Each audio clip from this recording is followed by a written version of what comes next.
Hi, everybody. Welcome back to the Harmony webinar series. I'm going to give a few more minutes to let people jump on so they don't miss any of the juicy information coming your way. I hope everyone had a wonderful start to their 2022, especially with yesterday being Tuesdays, 2/22/22 is amazing. So Love cool. those things. Right? Hey, I had my third child on 3/3/03, so I'm rolling with threes too. I like that number. I like All threes right. too. Threes Right? are good. Yeah, twos and threes. We're good. Well, as everybody's starting to jump on, I want to go ahead and get started with the introduction here so we can get to our amazing presenter. Again, welcome to the Harmony webinar series. I'm so excited to be back, and we are kicking off this year with a wonderful presenter. Her name is Zina Rodriguez. She is the CEO and co-founder of Z&D Consulting, and today's webinar is Can You See Us? Treating the Black, Indigenous, and people of color community through the lens of humility. Real quick, we're going to review a little bit about Harmony. We are a 43-acre campus just outside of the Rocky Mountain National Park in Estes Park, Colorado. We are a residential treatment facility that has been in business for over 50 years, treating addiction, and we have fostered generations of long-term recovery. I have somebody chatting in. Oh, I have somebody from Copenhagen, Denmark. I'm so excited. Welcome to the Harmony webinar series. Happy to have you.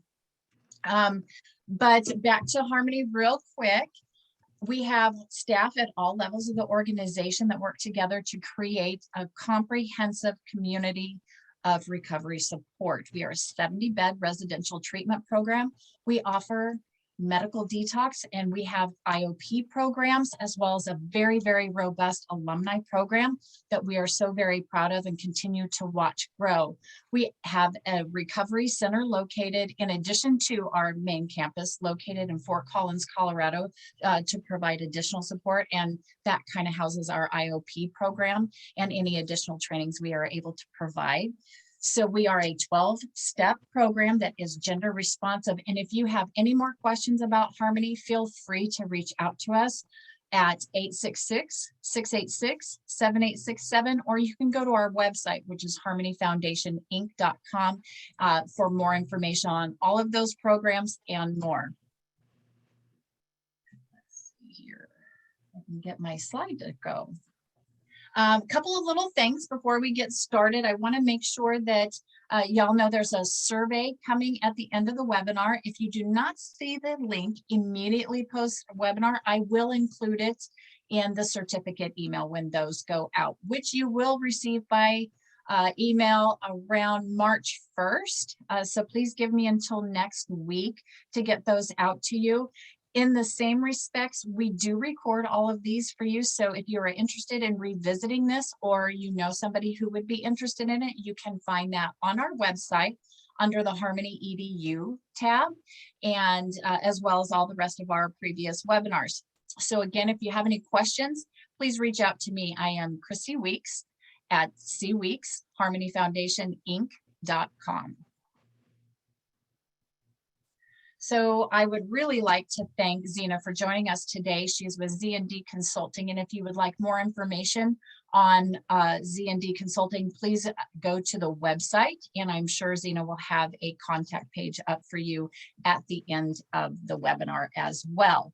One thing that we will let you know is that during the webinar, if you have questions, please enter them into the chat box. I will be monitoring that for her. So we'd like to have this as interactive as possible. So if you have the question, ask it, and we'll make sure Zina sees it and can answer that.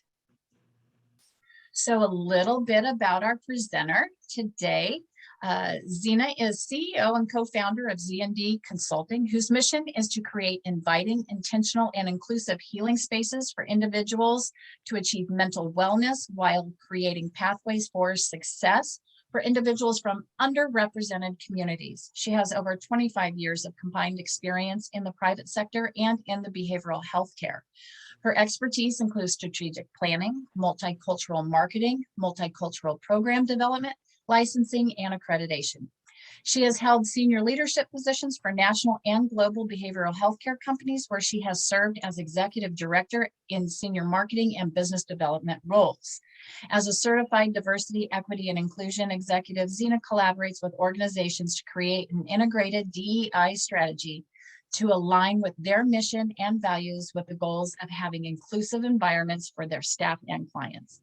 Zena is a global speaker on topics related to cultural competency and diversity, equity, and inclusion in behavioral health care, and co-hosts the podcast Colors of Recovery, covering a range of topics related to mental health, substance abuse, and recovery within marginalized communities. Zena holds a master's in social work degree in socials work with a concentration in administration from Fordham University and a bachelor's of social work degree from Rutgers University as well. And I'm so grateful that she is here with us today. So at this point, I am going to go ahead and turn this whole presentation over to Zena. Thank you so much, Christy, and thank you to Harmony Foundation. Jim Geckler, the CEO, is a really close colleague and friend. So they're a really trusted treatment center that I know interpersonally and professionally. And so I am so grateful to have this opportunity to kick off the series for them on such a really important and timely topic. So without further ado, and I think I'm seeing quite a few people jumping in. It'd be great. Iglu, thank you so much for saying hello. Iglu's a good colleague and friend from across the seas. Thank you for joining us today. And you all just chime in. I can't see it now, but it'll be good for you all to say hello to each other and just welcome each other into the space. So I really thank you again for being here today. So hold on, I'm having did that advance? No, we can't see your screen. You cannot see my screen. All right, so let me go back a minute and make sure that I hit the shared screen.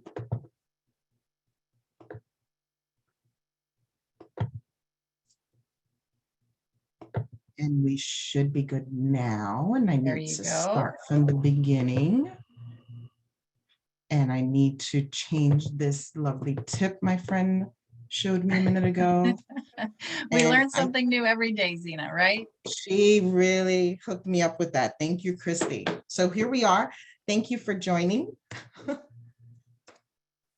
And so she did a lovely introduction of me. I will just go in. I am a social worker. I think I was born a social worker. These are my personal ethics and values, and they align with with the profession I've chosen. I really love being of service. Social justice, for so many reasons, are close and dear to me. I really believe in the dignity and the worth of human beings, the importance of our relationships with each other, and that we do everything with integrity. And this competence piece, I love to be able to put an asterisk. You'll see it in some places throughout this presentation. We're on a continuum of competence always. So even this presentation that we're talking about today, we're talking about cultural humility. For many of us, it'll check off a box that we need to fulfill for our professional licenses and designations, but we're always on a continuum. We're never fully competent in that. So I really want, in anything, right? We're always on a journey together. So that's really the spirit of this topic today, and what drives kind of what you're going to hear from me today. So here's a few quotes that have really kind of been percolating for me around this work in particular. And this one is by Angela Davis. There's so many things going on in the world today that I just personally, and as a social worker, can accept. And there's some things that we really can create change about, which leads me to this quote, which is probably my overall favorite quote, is that I truly believe that we can do this together, that any significant change and impact that we've had in our world throughout history happens because small groups of people get together and decide it's time to make change in certain areas. So this topic kind of is very much about that in our healing spaces. So many of you are in different environments. I assume I spoke to someone who is part of an education system that have reached out to me earlier this week that was going to be joining or thinking of joining this webinar today, whether you're in school settings, in clinical settings, no matter your position within those settings, you have an opportunity to create a healing space. And how do we do that? With the lens of cultural humility. So we'll just jump right in. And I'm not going to be able to see, but I'm going to ask Christy to tell me. I'm going to ask you all, just to, whoever wants to participate, tell me why this title particularly, Can You See Us? And as you look at the images in the screen, think about the reasons why I would actually term this Can You See Us? And just chime in your comment. Just take a second or two to think about that.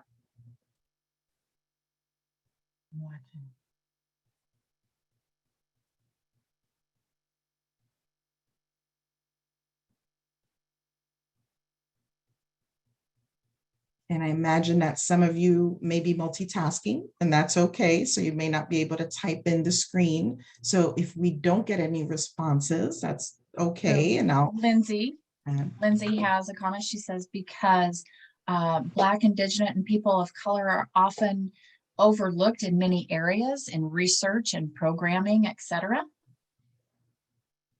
Thank you. Susie says, do I matter? Love it. Yes. Crystal has chimed in, says, because people of color feel marginalized. Caitlin says, can we take the time to listen and have empathy for someone unlike ourselves? Well, we got a whole bunch of them now. It's important to see color. I think this question goes before seeing people on the surface, but asking, can we really see the humanity, dignity, beauty, and value of people with all different identities? Often people say they don't see color, which is so harmful. Validation of experiences and culture makes everyone so different and not fit in a box, though it feels like treatment sometimes is a one size fits all.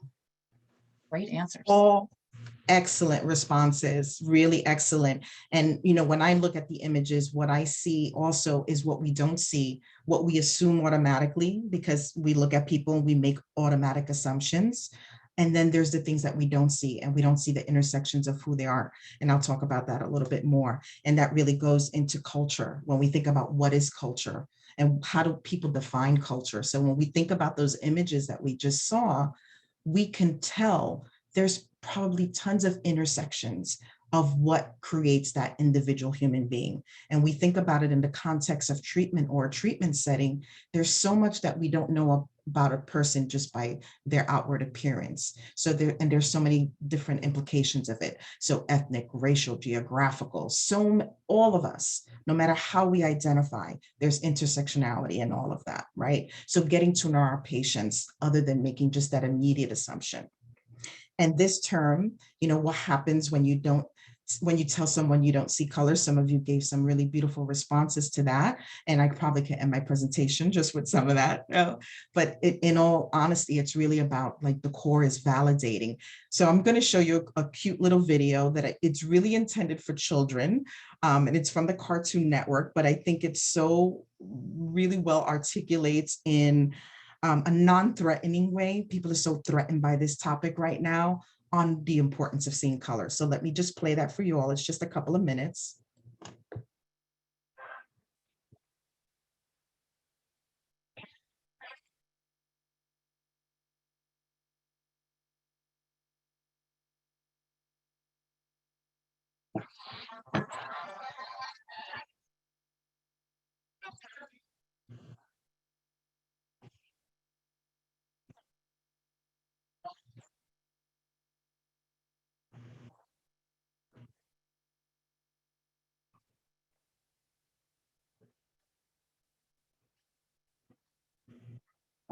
Zena, we can't hear the audio. It's coming in and out a little bit. Oh, is it? Can you hear it at all? I just paused it for a second. Are people able to hear it at all? It seems that there is a little mumbling in the background, but it's not cohesive with the cartoon. Okay, I'm going to try to start it again. And if not, I think you guys all get the context of what I'm trying to say, so I may skip it, but we'll try one more time. let me just go back a slide. We had somebody that Lori said you have to select the button for sharing audio. I thought I did that. And now I'm on another cartoon. Hang on just a moment. I don't want to end this whole thing. I'm just going to stop. Right? It's the best. This is what happens when I try to get like interactive and fun with these topics, so it's not as heavy in me lecturing. So let's try again from the start. Now I thought it's in the PowerPoint. Let's see. I'm just checking my settings real quick before I share again. Sure.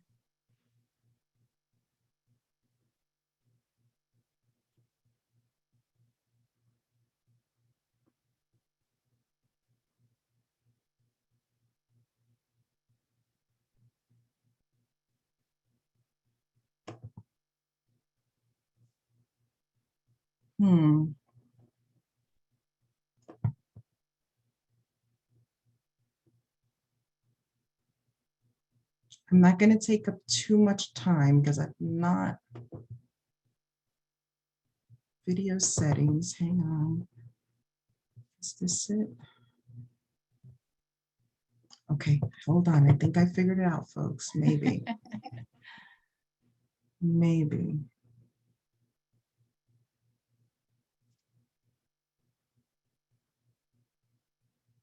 Yeah, I don't think so. So that's a bummer because I have a couple of videos that I thought would be really impactful for you all. But what I'll do is, Christy, when I share, because I have some resources that I'm going to share with you, I'll share with you all the slides. Okay. And I also will share the links for these videos because a couple of them I think that'll be fabulous. Okay, so let's just go back. I'm sorry about that, guys. No worries. Okay, so I am screen sharing, so let's go back. Let's skip this slide.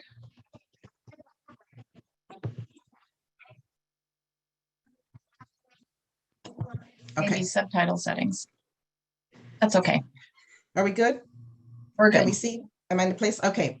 So when you tell someone you don't see color, someone mentioned this before, is like, it's a feeling of invalidation, you know, and sometimes we don't want to acknowledge it because it makes us uncomfortable, right? We don't want to acknowledge another person's race or ask questions because there's a sense of, I'm going to make myself uncomfortable or make them uncomfortable. But in the process, sometimes that can feel like a dismissal. So when we think of the image that we just saw, and we think about the people that we interact with on a daily basis who may have different identities that we have, we're kind of missing their lived experience when we don't explore more or when we don't want to acknowledge who they may identify as, right? So I think some of you have shared all that. And I say all this, and I have the big I there because really my goal for you all is to really open your eyes and see people and be willing to do it through an anti-racist lens. And we'll talk about some of the context of that as we go throughout these slides. So we think about it, right? We're having this presentation today, this webinar. This is a topic many of us are talking about.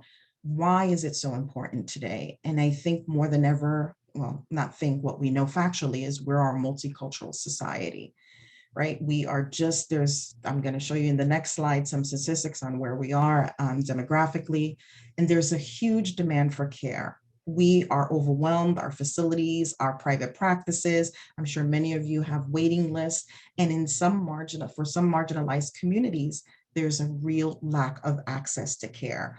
And so I used to work in business development and outreach. My thing is we have to create more in-reach into communities. Some communities have systemic reasons, stigma, and other issues that they're not even aware of, but they need in-reach and development. So how do we do that? Because what we ultimately want to end up doing is creating safe spaces that are culturally responsive for our clients. And not just our clients, but our staff members, right? So the statistic I'm sharing is by 2044, more than half of all Americans are projected to belong to quote unquote a minority group. I really think we need to move away from calling people minorities. I think it further marginalizes people, but it's so much a part of our vernacular already. And it's how we recognize much of the census information that's out there. But truly, there's not going to be a minority group. There are some groups that will have larger percentages, and there's so many intersections that how do you define that anymore? And what we know is that Gen Z is on track to become the largest generation, which means they're going to be the most diverse and the most highly educated. That's what we know that's going on in the community.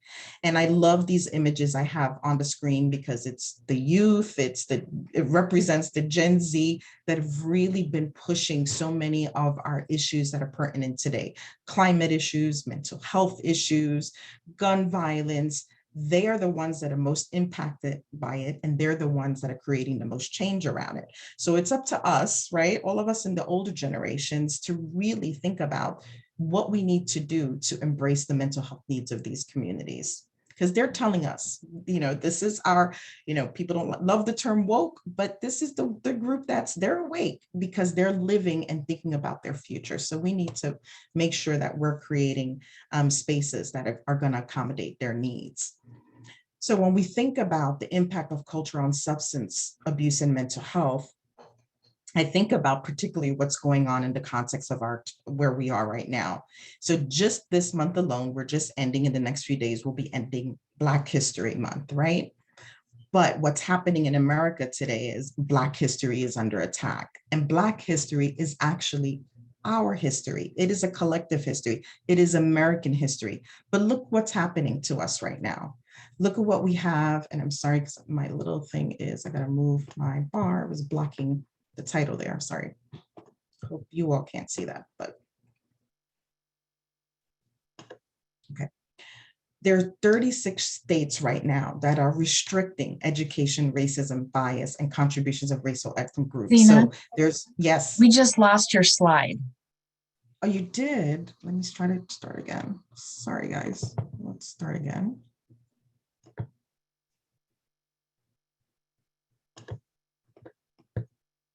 Can you see it now? No? It's coming back. There it is. You got it? Is it on chalkbeat? You're good. Okay, great. So this is an important slide because I think it's in context. I live in the state of Florida, and I think of the context of this actual presentation right now. In the state of Florida, there was legislation passed late last year that actually made a training like this in certain venues, state universities and things. Diversity training is illegal in the state of Florida. We have a current bill right now, the Don't Say Gay bill, that would really have detrimental impact to students who would be outed. It's asking for the educational system. So if a teacher, a guidance counselor thinks or hears that someone, a child or adolescent is reporting some identity issues, that they would contact, and not issues, like, because it's not an issue, like let's say they just made an assumption, they could call their parent and out them. And that's legislation that's active right now. So I say these things, and I'm going to just show this other slide here, also about the anti-LGBTQ bills that have passed or in process of being passed, that people are suffering. Think about, these are all people that we love. These are people that we care about, whether we know them or not. As a collective, people are being, who their identity as, who they present as, what their race is actually under attack. So when we think about under the context of mental health, think about the impact that's having on adolescents, children, and human beings. This constant saying that there is something wrong with you, and we're going to actually create legislation around that. So these folks are in our offices, and these things they're dealing with in their lives. They're in our treatment settings. So how do we embrace that enough? How do we get knowledgeable enough about these things that are going on? Because we know that their culture affects every aspect of their life. And what we want them to feel and know more than anything is that they're not alone and that they matter. And these are all the implications of what we need to kind of be aware of. What is the cultural stigma behind these things? What are the symptoms that may be being caused because of these impacts that are happening? What community support do they need? What's lacking in resources? What's the intergenerational and racial trauma that's intertwined with these issues? So some of these images here kind of really visualize what people are experiencing in their lives every day. And these are real impacts on a regular basis. And there was a video I was going to show to you later on that kind of illustrates that with a little humor. But it's a woman who, and I'll definitely share the link because I think you all should watch it. She does it from a comedic sense, but for her, it was how she responded to the death of George Floyd and other violent deaths. And she had it was just kind of the egregious fact. And the reason I show it to clinicians specifically is because she so well articulated what she was feeling that we usually don't address in our clinical settings and what we need to address.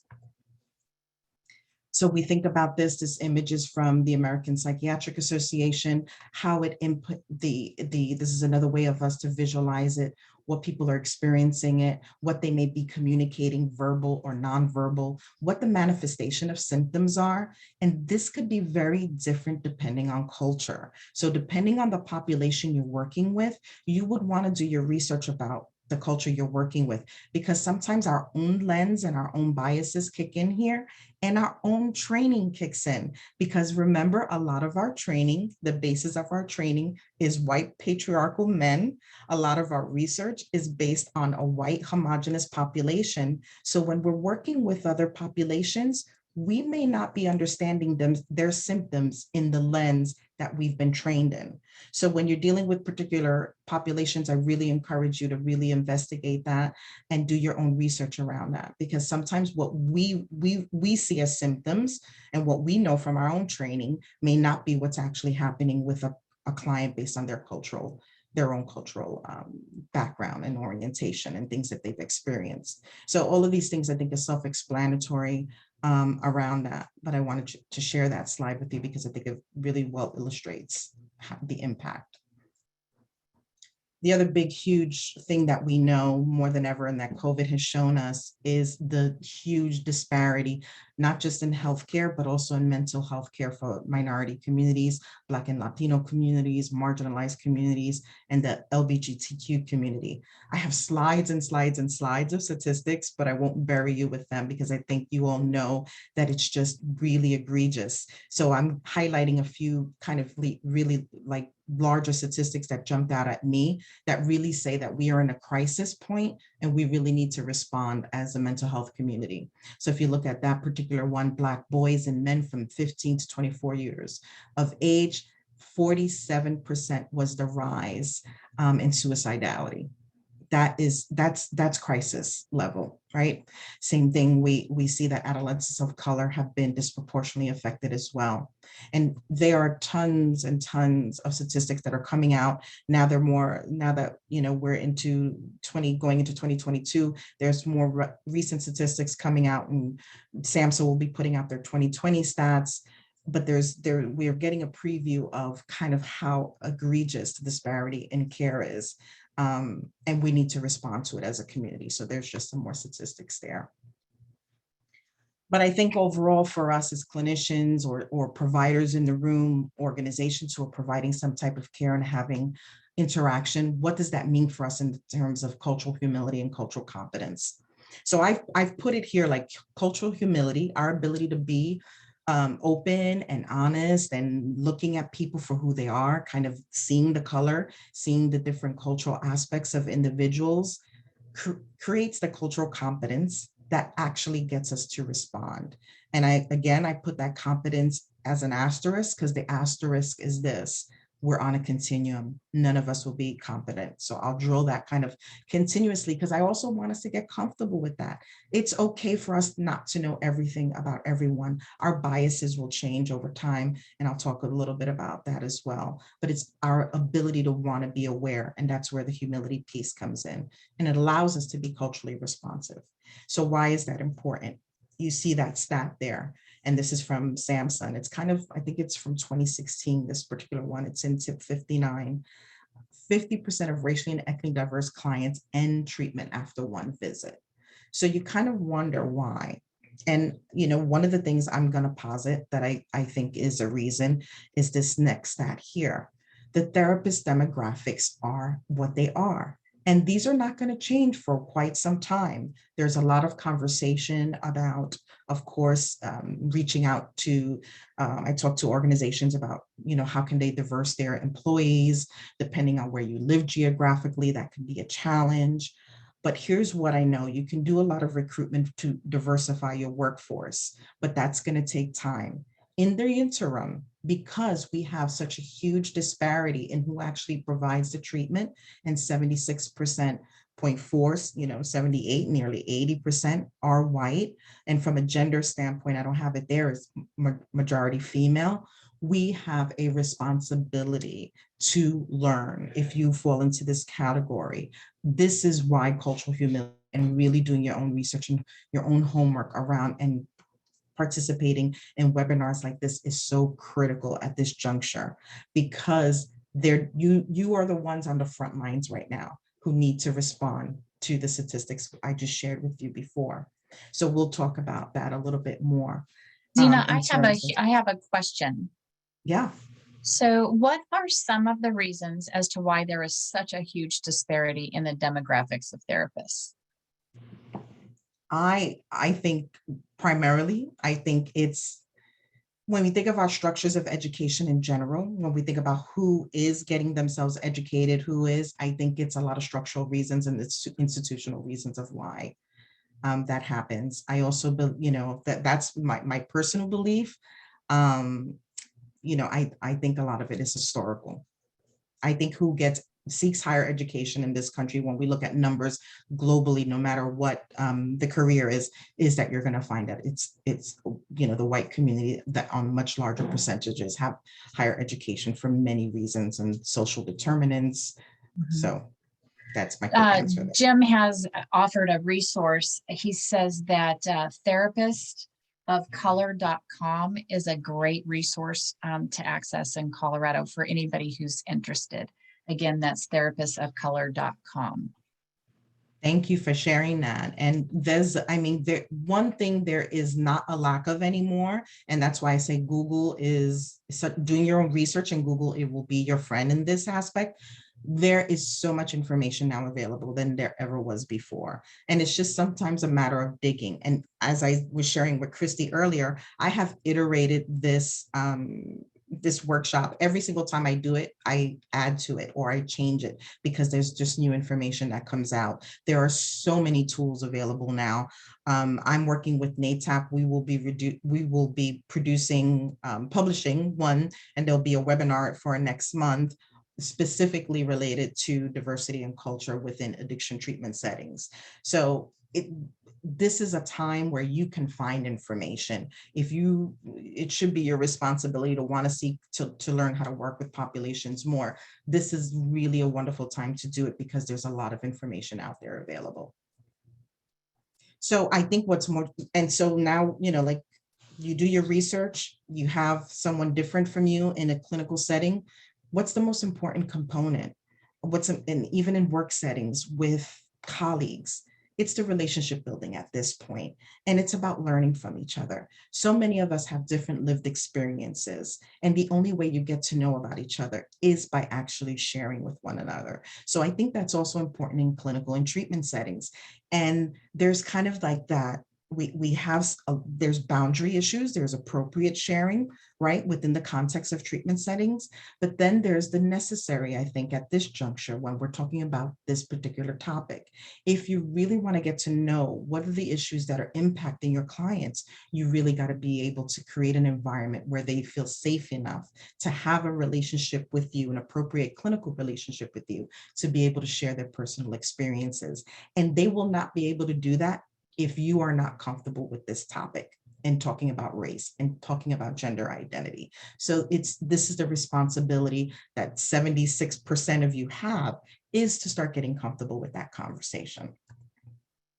because this is the therapeutic alliance, right? This is like the image of it when, I think it's like a perfect image. You have the client on one end, you have that has all of this stuff jumbled out, and our ability is to be able to align with them to kind of help them create some synergy around it, create some circular stuff to make something out of the mess that they're feeling. And if we're feeling messy about topics, if we're not comfortable with topics, they'll perceive that in a clinical setting. And so this is, just another reason why we really kind of want to develop that really strong relationship and core around cultural competence. So this is the model of cultural competence. Again, not my favorite word, but this is it. This is what we have. But what I love about this particular image is that if you see, it's not static.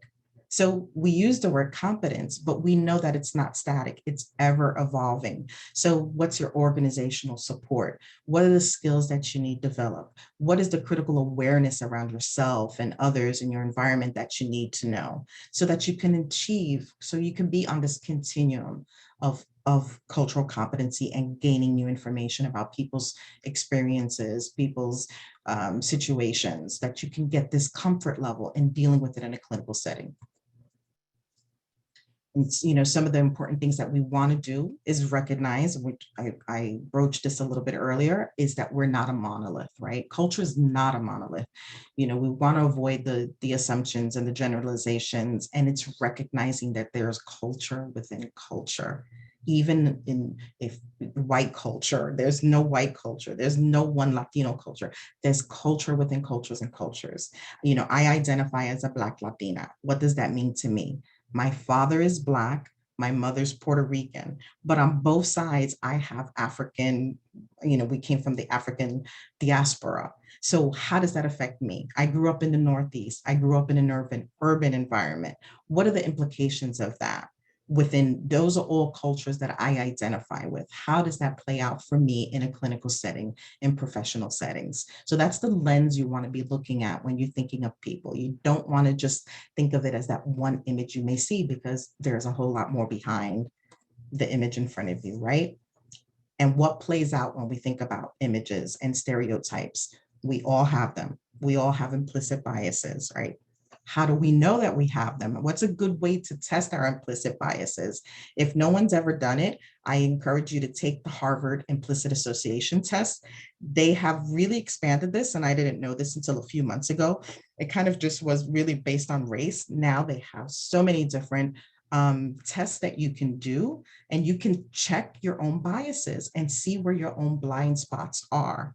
And we all have them. Again, that's why we're on this continuum, and at different, I think, stages of our life, with our different interactions, our different experiences, different relationships we have, we realize where our biases are, or we don't, right? Sometimes, but this is a good place, a foundational place to kind of learn about them and do something to change them. Why is it important for clinicians specifically? So when we look at the graph, the image there, we have the clinician bias in the middle. How does that gonna inform the treatment that we do with the client? It's gonna inform our diagnostic impression of them, right? It's gonna inform the treatment plan we decide, and it's going to inform the treatment intervention that we have with them. So we have to be really careful about our own biases, because we may not be paying attention to what the client really needs to be informing us about in these different areas, so that we're really creating a true holistic treatment plan that is individualized for that person, and that is informed by their own strengths and experiences and what they see, and not just by our biases. Does that make sense for folks?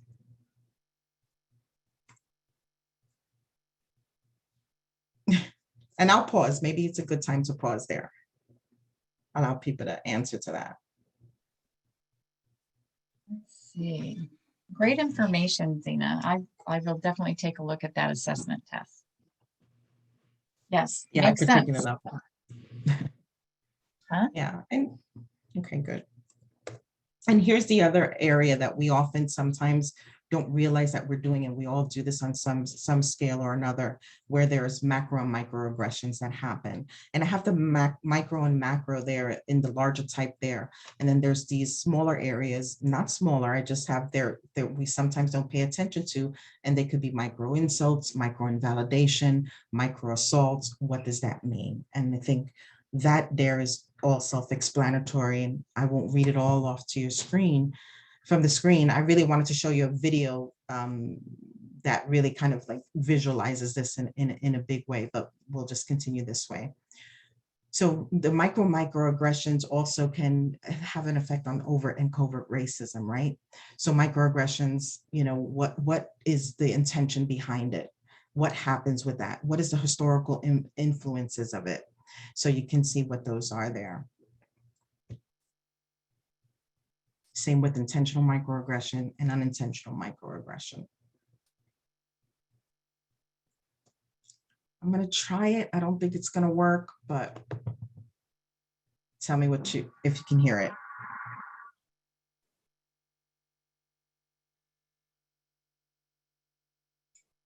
No. No, ma'am, I'm sorry. All right, no worries, no worries, no worries. So what I'll tell you what the video shows. It shows it and kind of, I picked this particular video as well because it shows a gentleman that he's kind of going through different things throughout his life. He's got his daughter with him, you know, they're at a swimming meet together, they're at a diner together, and all throughout there are different levels of microaggressions that are happening, right, that he's experiencing. Everybody else around him is kind of responding to him in a way, and he's sensing it and feeling really uncomfortable. The final image is of him walking into a courtroom, and actually he is the judge. So it's like how we sometimes can stereotype and create microaggressions based on what we perceive people to be. And I particularly like that one because my cousin became a judge earlier this year. And if you saw him in his regular outdoor setting, he is not what we, because we're so conditioned and stereotyped to believe certain things, that he would be a judge. And those are the things that show up also in our treatment rooms. So I wanted to show that because I wanted you all to think about that in the context of people that are walking into your facility or into your office, if you're in a private treatment setting, or into your school, that in the outside world, they're dealing with microaggressions on a daily basis. It is happening to them. Do they have a space when they come into your office, to your treatment setting, to really be able to express that? Or do they have to suppress that? And often I highlighted in the bottom, and it's back to kind of like the overall theme of this, colorblind statements. So sometimes folks really well-intentioned go, and I've heard this from many of clinicians throughout the year, but I don't see color. But for that gentleman who has just witnessed all of that microaggression throughout his daily life, he sees it, feels it, deals with it. It is his living experience every day. So again, it's invalidating, and someone had shared that earlier, to say that. And then in a therapeutic setting, how much more of a damaging, like harmful, painful for that client. And so when we think about the statistic of 50% of clients ending treatment after one visit, of clients from marginalized communities or underrepresented communities, you can understand why. They don't feel seen, they don't feel heard, they feel invalidated. Maybe they have witnessed microaggressions in the workplace, in the therapeutic setting. So these are things to be aware of. So how do we mitigate this? And this isn't for me, even when I talk about this, and I'll talk a little bit about the somatic part where we feel this in, it just gets tense, right? It got tense for me when I talk about that particular, and I watch that video, and when I speak to it, it creates like a tension in your body. So we need to pause. We all do. We just need to pause and pay attention to that. And when you're dealing with bias, and when you know maybe you've made a microaggression, we all do it. Everyone has done, everyone has misstepped. What do we do about it? Pause. Just take a pause. Take a deep breath. Acknowledge what your feelings were around it. Pay attention to what's happening.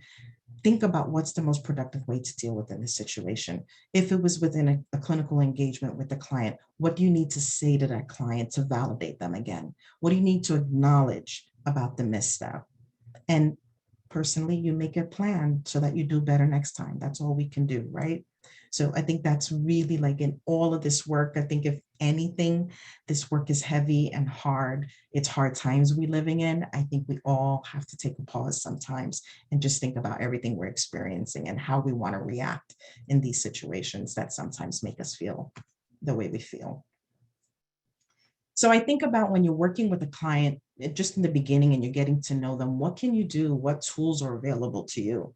So this particular, the cultural gram has been around forever. Everybody, if you're a social worker, if you are, if you've trained as a psychologist, at some point, the genogram has come out, right? We learn how to use a genogram.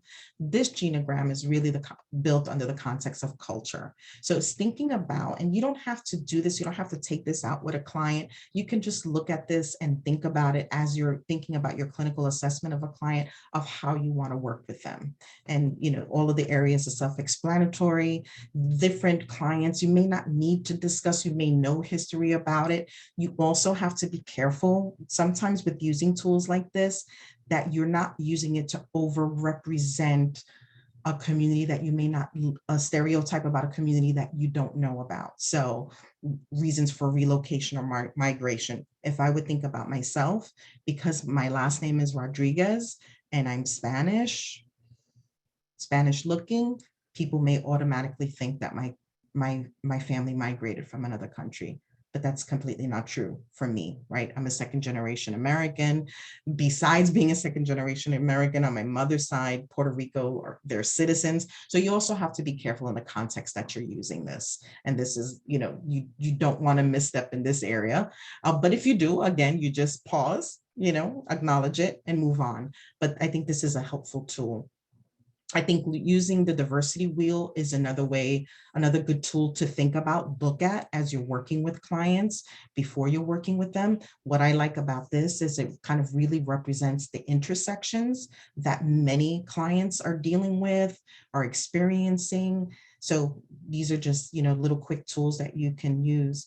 And again, it's about avoiding the assumptions. And I have this here, it's duplicate, but I think that's a good thing. This is kind of our goal, is where we want to be with this. Now, here's a topic that I really wanted to address, because as I've done this presentation now, maybe about, I think it's the 5th time I'm doing it. I sometimes use language that makes people feel uncomfortable.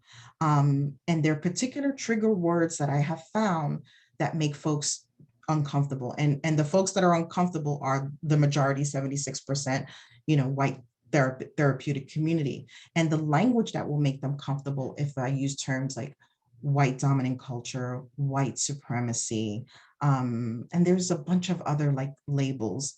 What I loved is, in the interim of doing these, I have found a great tool that's been put out by the American Psychological Association, and it's inclusive language guidelines. And there's a ton of vocabulary words that are in there with definitions, and I didn't want to go through them all, but I wanted you all to have that for at least a resource, because this is areas where I find when I'm having these conversations, when you're using language that we have not been used to around cultural competency, we've not used some of this vernacular before.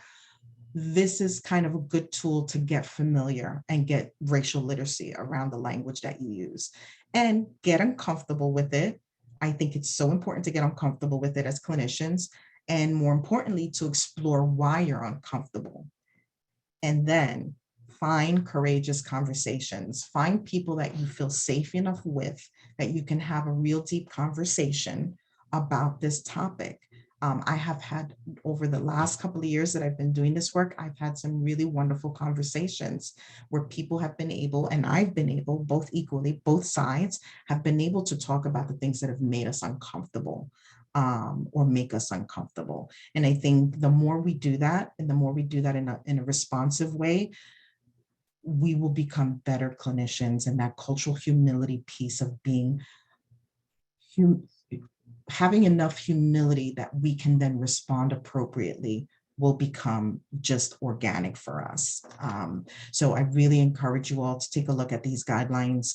They're really helpful, and I'll include them when I'll include the link to it when I send the resources to Christy. Uh, so courageous conversations, what's involved with them? Engage in your own experiences, wherever you sit on the spectrum, however you identify. You want to sustain yourself, be mindful of others' perspectives. And the whole point is to deepen the understanding of where your whiteness lies, how you're centering the conversation, how do you center yourself in the conversation, and what is that in relationship to privilege and power. And that's the stuff that gets a little icky. And it's honest. Like majority of my colleagues, friends, I have family members, these conversations get sticky, but they are so rewarding when you get on the other side of it, right? And one of some of the 4 agreements of courageous conversations are to stay engaged, experience your discomfort, sit with it, pause if you have to, speak your truth, and accept that sometimes there's not going to be a perfect closure around it. It's just part of the continuum of where we are. And this is another video I wanted to show just on symptoms of race-based trauma. And I think this is what I alluded to earlier. And it's about understanding where people are sitting with race-based trauma specifically. And to think that we're not all being affected right now by the constant onslaught of videos. We have social media, tweets, Instagrams and posts of what's going on in our society. It is affecting everyone, no matter how you identify. The vicarious traumatic responses are real. And of course, for the marginalized communities that are being impacted, it is impacting them on a much different level. But it's recognizing that these traumatic stressors exist. And so if we recognize them, we're clinicians, how are we responding to them? Right? So the coping strategies we want to have for ourselves, the coping strategies we want to have for our clients. We want to be able to acknowledge it. We want to be able to discuss it. We want to be able to seek support when we need it. And we want to be the support that our clients seek when they need it. We want to be able to have self-care, teach our clients self-care around it. We often know that empowerment through resistance is sometimes a coping strategy, being able to do something to impact change. Back to that Margaret Mead quote, in the beginning, that by joining together and, some of the legislation that we see, that if we decide that we want to be allies in all these areas, what can we do? A form of resistance is actually a coping strategy. But with that can come battle fatigue. And so it's something to be aware of as well. Sometimes for me personally, I'm involved in this work. It wears on you. There's an emotional tax to it. So we need to recognize that our clients may be experiencing this. Our staff may be experiencing this. So we want to be aware and be able to treat it. One of the tools that I've really engaged in, and I'm actually part of a cohort right now of Resma Menachem's, is this somatic kind of healing work around racial trauma and kind of everything we experiencing. And he comes from the premise that besides the somatic piece, the historical trauma that we're all experiencing, no matter how you identify, is being experienced as a collective. So how do we deal with that? Whether you identify as white, whether you're a police officer, I have a son that's a police officer, so for me, that hits on a really specific level. His brother is actually a captain in the Minneapolis Police Department. So a lot of his work really informs about how trauma is impacting, not just on racial levels, but also the historical police departments and all the intersections of. So I really am enjoying his work. I'm just taking a quick peek at the time. There's a bunch of tools out there, like I said. I'm really enjoying the tools made available by Resma Menachem, and he has some free modules that you can take around what he calls somatic abolitionism. I think, and I've listed them on this website here. I think they're really good, just they're short 15-minute modules that you can do. I think it really will open you up to a lot of this topic and getting you comfortable with this topic. There's tons of books out there. For those of you who work in treatment settings, and in particular around addiction treatment, there's the Racism Recovery Plan that's put out by Boston University. So I'm not going to mention all of them. This is just like a little snapshot of ones that are available to you, stuff that I have recently read and have experienced, so I can really share with you that they've been useful for me in the context of the work that I'm doing and sharing it with you all and other clinicians. And I'm going to end you with this thought, and then I'll open it up to some questions. Cultural competence. It is the checkbox in your work. How are we doing this? Are we just checking off the boxes? Or do you see your clients? Do your clients and staff feel seen in your settings? Do they feel that they belong?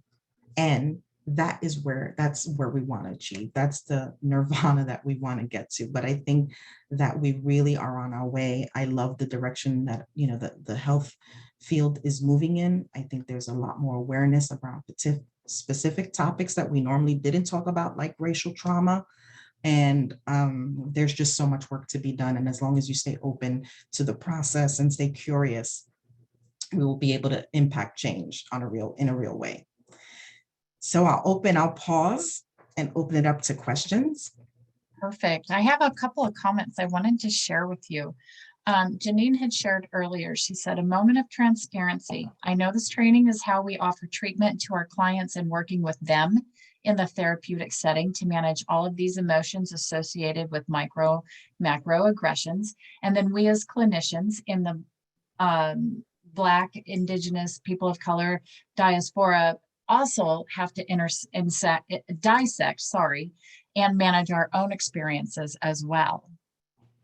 And following that comment, Megan offered, dissecting one's own privilege is so necessary in order to work in a social work or therapeutic setting. Grateful for this presentation and to be a social worker. Yeah, thank you so much for both comments. I think when I talked about my grandmother's hands and Resma's work, I was really speaking to us as the clinicians in the room and those of us, all of us, but particularly people of color, because we're experiencing this in a parallel process where all the aggressions I talked about, all the traumas that we're experiencing because of the legislation, if you identify as an LGBTQ member in this society today, or someone, you know, from a racial minority group, you are experiencing this daily. So if you're a clinician on top of that, an administrator or professional, you have to still show up for your clients. So we have to do our own healing in the process. And personally, for me, I've always had a therapist. I was very particular these last couple of years about finding a clinician of color. I never had one because I wanted to be very free in the things that I said. Now that's not always possible. And I'll tell you, my clinicians of color who are in private practice have waiting lists that are insane. So that is why I go back to, for the majority, it is so important for you to just create that space that you're comfortable with this, that clients like me could show up to your office and know that I'm going to be seen and validated, that you will see beyond just the superficial that I want.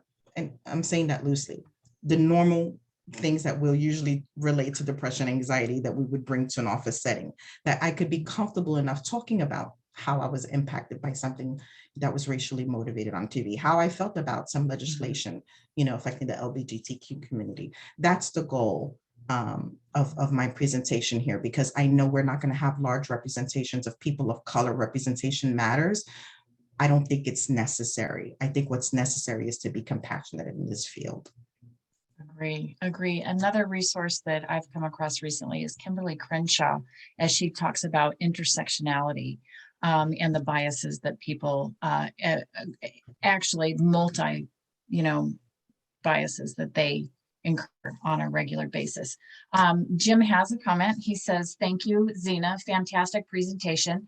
Having had one of those great challenging conversations with you, what pointers do you recommend to set up a safe place for people to be vulnerable around this? Yeah, thank you so much, Jim. And honestly, when I referenced that earlier, the conversation we had was probably the deepest conversation I've had with someone that I've known for a long time, but we spoke on a much different level.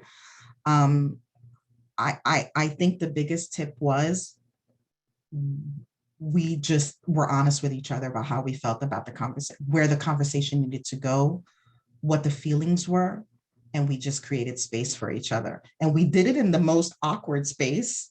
We were actually at a conference, and in conference settings, there's usually like little pockets of, there's not a lot of places where you could go off and sit in private. So we were sitting in the lobby of a hotel, but we were able to create space. And it was interesting too, because we were in that really open setting, people could sense, I think, the energy that have formed around us about this conversation, that people stopped bothering us. It was like we got so deep into the conversation, that it just provided an energy space for us and for people to realize that, okay, there's some work going on there. But I think more than anything, it's the intentionality. You were very intentional about and saying what you needed to say. And I wanted to be able to create a space that you can say it, that I could receive it, and then I could share with you where I was with it. And I think that's the best example of how folks can do this. Perfect. Everyone, I want to say, number one, say thank you to Zena for an amazing presentation. This was perfectly timed and so very, very well presented. And remind everyone that this presentation will be available on our website, available to anybody who wants to revisit it or share with additional groups. Zena, is there a way people can contact you? Oh, yeah. Hello. I'm such You bad pull up that marketing. slide and I will just continue on and let everybody know that there are details coming out early next week or late next week regarding the March webinar, which happens on March 30th. We'd love for you to join us. Take a look for those details. They're coming your way. Here is Zena's contact information, and just a reminder that I will include as much of this as I possibly can in your emails with your certificates that'll be out next week as well. So I've got a whole bunch of thank yous here for you. And Zena, we are appreciative of your support and your input and your time. So everyone have a great week. Thanks so much. And I hope to see you next month. Bye. Thank you all. Bye-bye.